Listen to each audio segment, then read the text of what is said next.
Today is Thursday, February 5th, 2026. The time is 7 p.m. Eastern. Welcome to Geopolitical Updates from AGI Era. In a stark reminder of the enduring human cost of conflict, Russia and Ukraine have executed a prisoner exchange, the first such swap since October of last year. 157 Ukrainian servicemen and 160 Russian personnel have been returned to their respective nations. This development unfolded as peace talks, aimed at de-escalating the protracted conflict, concluded without any significant breakthrough. The exchange offers a glimmer of hope amidst stalled diplomatic efforts, highlighting the ongoing humanitarian dimensions of the war, even as broader strategic resolutions remain elusive.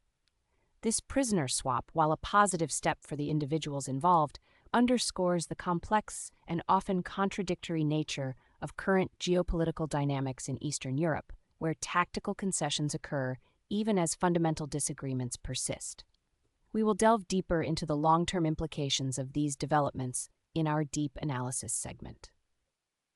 Turning our attention to the Middle East, Lebanon has formally accused Israel of spraying its southern villages with concentrated herbicide. This serious allegation suggests that Israeli planes deployed glyphosate over areas predominantly used for extensive farmland.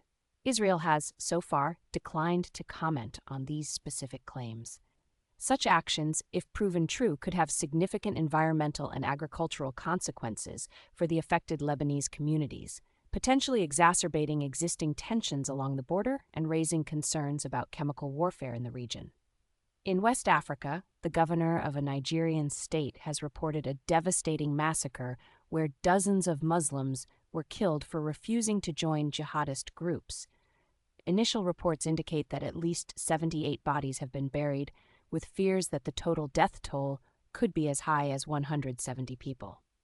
This horrific event highlights the escalating brutality of insurgent groups in Nigeria and the profound challenges faced by local populations caught between state authority and extremist demands. The incident underscores the urgent need for a more robust regional response to counter the spread of jihadist ideologies and protect vulnerable communities. In a critical diplomatic development, the U.S. and Iran have agreed to hold nuclear talks in Oman on Friday. These discussions had previously appeared to be in jeopardy, with both nations at odds over the location and precise parameters of the negotiations. The willingness of both sides to proceed signals a potential, albeit fragile, pathway toward de-escalation regarding Iran's nuclear program. Success in these talks could have profound implications for regional stability, potentially easing the sanctions regime and altering the balance of power in the Persian Gulf. Conversely, a failure to find common ground could lead to a renewed cycle of tensions and uncertainty.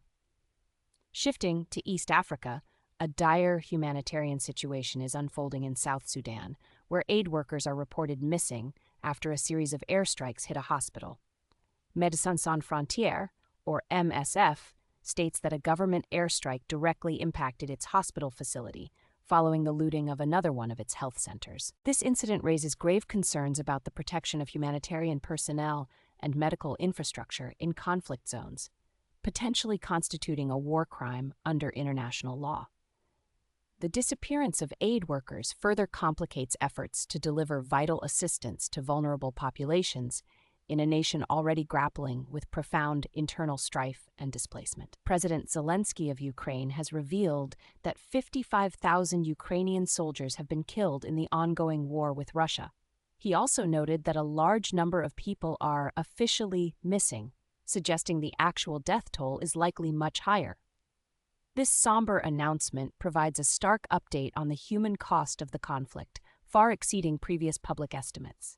The sheer scale of casualties underscores the intensity of the fighting and the profound impact on Ukrainian society, potentially influencing public support for continued military operations and future diplomatic strategies. Finally, in a development that raises questions about accountability and corruption within a conflict zone, the brother of an Israeli intelligence chief has been charged with smuggling cigarettes into Gaza. Bezalel Zini, an Israeli military reservist on active duty, is accused of illicitly bringing 14 cartons of cigarettes into the territory in exchange for $117,000. This incident, while seemingly minor in the grand geopolitical scheme, highlights potential vulnerabilities within military and intelligencers during prolonged conflict, and could fuel narratives of profiteering amidst humanitarian crises in the region. Our deep analysis today focuses on the recent prisoner exchange between Russia and Ukraine and the concurrent end of peace talks without a tangible breakthrough. While the exchange of 157 Ukrainian prisoners for 160 Russian prisoners represents a significant humanitarian gesture, the first such exchange since October of last year, it occurs against a backdrop of deeply entrenched positions. The BBC's reporting highlighted that the swap offers a small measure of relief for the families involved. Yet it's crucial to recognize that this tactical agreement did not translate into any broader strategic concessions or a cessation of hostilities. This dynamic reveals a pattern where both sides are willing to engage in limited, reciprocal actions that benefit their respective populations, even as the fundamental drivers of conflict remain unresolved. The act of exchanging prisoners serves as a minimal confidence-building measure, yet it falls far short of establishing a foundation for lasting peace or even a comprehensive ceasefire. The failure of the peace talks to yield any significant agreement underscores the persistent chasm between Kyiv and Moscow on core issues. Ukraine maintains its unwavering commitment to territorial integrity and the full withdrawal of Russian forces, while Russia continues to articulate maximalist demands that fundamentally challenge Ukrainian sovereignty. These irreconcilable positions mean that any dialogue, such as the recent talks, is largely performative or aimed at extracting minor concessions rather than forging a genuine path to peace. The lack of a breakthrough signals that both nations are prepared for a continued military stalemate, relying on battlefield dynamics to shape future negotiation leverage.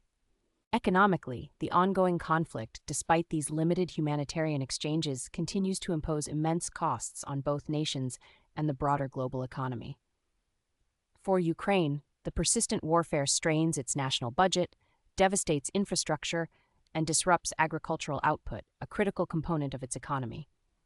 Western financial aid, while substantial, remains essential for Kyiv to sustain its defense and maintain basic public services. The lack of a diplomatic resolution means that reconstruction efforts are continually delayed, hindering any long-term economic recovery. For Russia, the continued conflict, combined with extensive international sanctions, maintains pressure on its economy.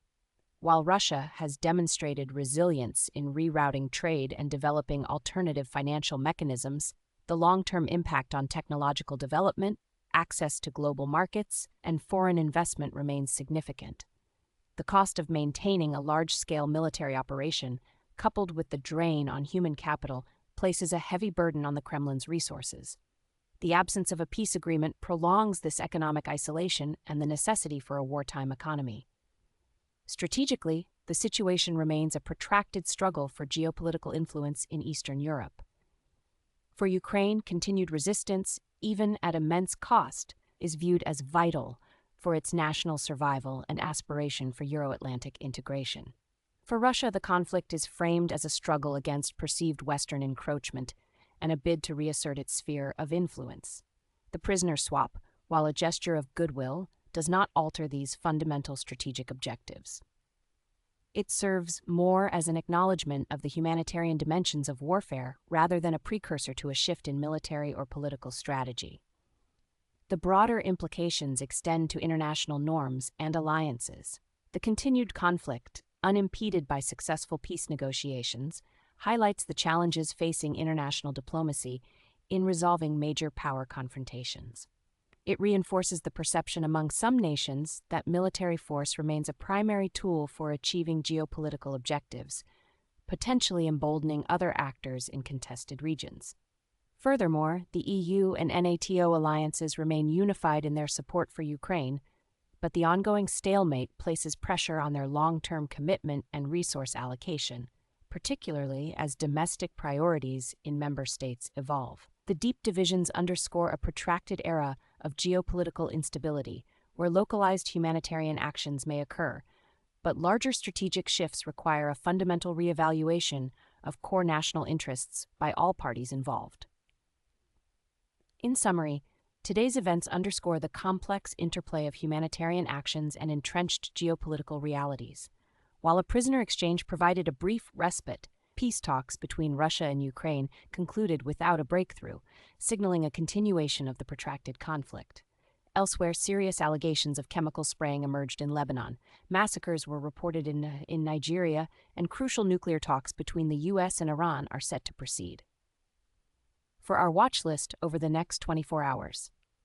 First, monitor the U.S. and Iran nuclear talks in Oman for any initial statements or indicators of progress. A joint communique, or even a declared intention for follow-up meetings, would signal a constructive pathway. Second, keep an eye on developments in South Sudan regarding the missing aid workers. Confirmation of their status or an investigation into the hospital airstrikes would be a critical benchmark for humanitarian accountability.